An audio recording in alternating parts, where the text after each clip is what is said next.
दोस्तों, महाराष्ट्र के चाणक्य कहे जाने वाले, राजनीति के चाणक्य कहे जाने वाले शरद पवार को आखिर केंद्र सरकार की तरफ से जेड प्लस सिक्योरिटी क्यों दी गई है, आखिर इसकी जरूरत क्यों आन पड़ी। और साथ ही साथ शरद पवार ने सरकार को एक अल्टीमेटम दे दिया है। क्या है वो अल्टीमेटम, हम उस पर भी चर्चा करेंगे। तो चलिए शुरुआत करते हैं अपने इस वीडियो की। नमस्कार दोस्तों, मेरा नाम है मनीष कुमार सिंह और आप देख रहे हैं 4 PM महाराष्ट्र और आपका बहुत बहुत स्वागत करता हूं मैं। दोस्तों, शरद पवार को मिलने जा रही है जेड प्लस सिक्योरिटी और चुनाव से पहले केंद्र सरकार का बड़ा फैसला जो है ये सामने आया है। महाराष्ट्र में विधानसभा चुनाव से पहले केंद्र सरकार ने बड़ा फैसला लिया है। केंद्र ने राष्ट्रवादी कांग्रेस पार्टी यानी एनसीपी के प्रमुख शरद पवार को जेड प्लस सिक्योरिटी प्रदान की है। केंद्रीय गृह मंत्रालय ने केंद्रीय रिजर्व पुलिस बल यानी कि सीआरपीएफ से महाराष्ट्र के 83 वर्षीय जो शरद पवार है, जो नेता हैं, उन्हें सुरक्षा प्रदान करने के निर्देश दिए हैं। इस काम के लिए सीआरपीएफ के 55 सशस्त्र मतलब हथियारबंद जो कर्मी हैं, उनकी एक टीम नियुक्त की जाएगी। ये केंद्रीय एजेंसियों द्वारा खतरे के आकलन की समीक्षा के बाद शरद पवार को जेड प्लस सिक्योरिटी प्रदान करने की सिफारिश की गई थी। सूत्रों ने बताया कि केंद्र सरकार ने उन्हें वीआईपी सुरक्षा प्रदान करने का फैसला लिया है। अब इसके पीछे जो है वो कारण ये भी माना जा रहा है कि जिस तरीके से महाराष्ट्र में ओबीसी और मराठा आरक्षण को लेकर के जिस तरीके से तनाव बढ़ता जा रहा है, और साथ ही साथ शरद पवार एक बहुत बड़े नेता हैं और उनकी जिस तरीके की एक्टिविटीज हैं, जिस तरीके से वो राजनीति में इस समय एक्टिव हैं, तो उसको लेकर के सुरक्षा एजेंसियों को ये संदेह था कि शायद कुछ गड़बड़ हो सकता है, जिसको लेकर के जो है अब केंद्र सरकार ने उन्हें जेड प्लस सिक्योरिटी जो है वो दी है। मैं आपको बता दूं कि सुरक्षा की येलो बुक के मुताबिक शरद पवार को जेड प्लस सिक्योरिटी की सुरक्षा दी गई है और उनके चारों तरफ कड़ा सुरक्षा पहरा होगा। सूत्रों से मिली जानकारी के मुताबिक उन्हें उनकी सुरक्षा में 58 यानी 58 कमांडो तैनात होने वाले हैं। सुरक्षा मामलों की येलो बुक के अनुसार जेड प्लस जो कैटेगरी है उसमें सुरक्षा में 10 आर्म स्टैटिक गार्ड और 6 पीएसओ, एक समय में राउंड द क्लॉक 24 जवान, 2 एक्सकॉर्ट जो एस्कॉर्ट करते हैं उनके साथ में राउंड द क्लॉक, और 5 वॉशर्स 2 शिफ्ट में रहते हैं। ये तमाम जो है वो सिक्योरिटीज अब शरद पवार के साथ रहेंगी। अब देखिए कि ये अपने आप में एक बहुत बड़ा मामला है, क्योंकि चुनाव नजदीक है और ऐसे में शरद पवार अपोजिशन के बहुत बड़े नेता हैं। और जिस तरीके से हमने देखा कि वो किसानों के मुद्दों को लेकर किसानों से मिल रहे थे, बीच में वो कहीं संबोधन करने जा रहे थे तो उनकी गाड़ी को भी रोक लिया गया था और उन्हें जो है अपनी स्थिति स्पष्ट करने की बात कही गई थी। और लगातार जो है उनसे भी ये मांग कही जा रही है कि चाहे वो मराठा आरक्षण का मामला हो, चाहे वो ओबीसी का मामला हो, उसको लेकर अपने जो स्थिति है वो स्पष्ट करें। तो कई बार ये चीजें सामने आ रही हैं और ऐसे में शरद पवार को लेकर के अब केंद्र सरकार का बड़ा फैसला, जेड प्लस सिक्योरिटी अब उन्हें दे दी गई है।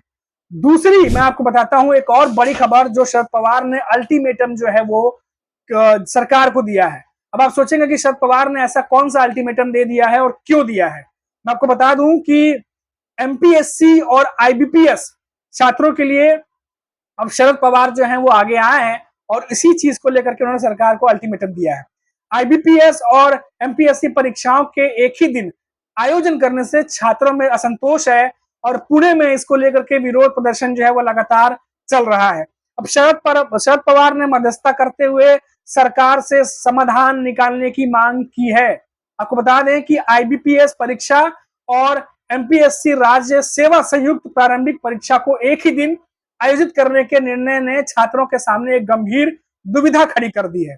अब इस जो सिचुएशन है, इससे नाराज जो छात्र हैं वो पुणे में विरोध प्रदर्शन कर रहे हैं।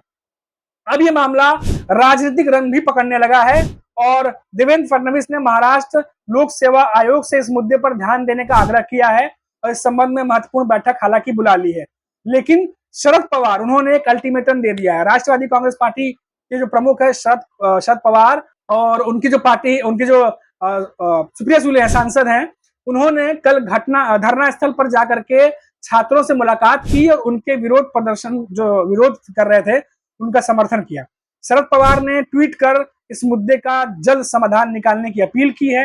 उन्होंने सरकार को याद दिलाया कि छात्रों के हितों की रक्षा करना उनका कर्तव्य है, लेकिन सरकार इसे गंभीरता से नहीं ले रही। शरद पवार ने अपने ट्वीट में चेतावनी दी है कि यदि सरकार स्थिति स्पष्ट नहीं करती है तो वो स्वयं पुणे के धरना स्थल पर जाकर विरोध प्रदर्शन में शामिल होंगे और छात्रों को न्याय दिलाने के लिए आगे आएंगे।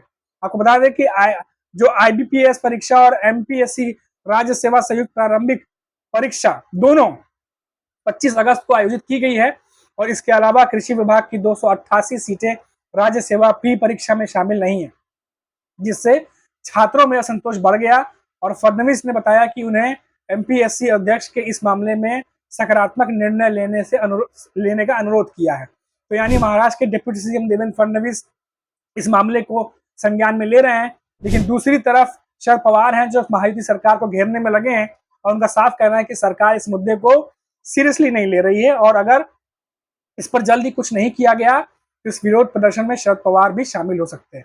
अब शरद पवार अगर इस विरोध प्रदर्शन में शामिल होते हैं तो ये अपने आप में एक बहुत बड़ा मुद्दा बन जाएगा और भी ज्यादा बड़ा मुद्दा बन जाएगा, क्योंकि आप देखिए कि लगातार, जैसा मैं लगातार बताते रहता हूं कि महाराष्ट्र में ऑलरेडी कई सारे ज्वलनशील मुद्दे हैं जो इस समय बहुत ज्यादा महायुति सरकार की सिरदर्दी बने हुए हैं। अब ऐसे में ये एक और मुद्दा जो स्टूडेंट से कनेक्टेड है, अब उस चीज को लेकर शरद पवार महायुति सरकार को घेरने में लगे हैं। तो आने वाले दिनों में महायुति सरकार की जो रास्ता है वो बहुत ही मुश्किल है, क्योंकि लगातार एक के बाद चुनौतियां उनकी बढ़ती चली जा रही हैं और शरद पवार का जो अल्टीमेटम है इसको लेकर के अब और सिरदर्दी जो है महायुति सरकार की बढ़ गई होगी। तो फिलहाल अभी के लिए इतना ही, फिर लौटेंगे तो बात करेंगे महाराष्ट्र से किसी बड़ी खबर पर। तब तक के लिए मुझे इजाजत दीजिए, नमस्कार।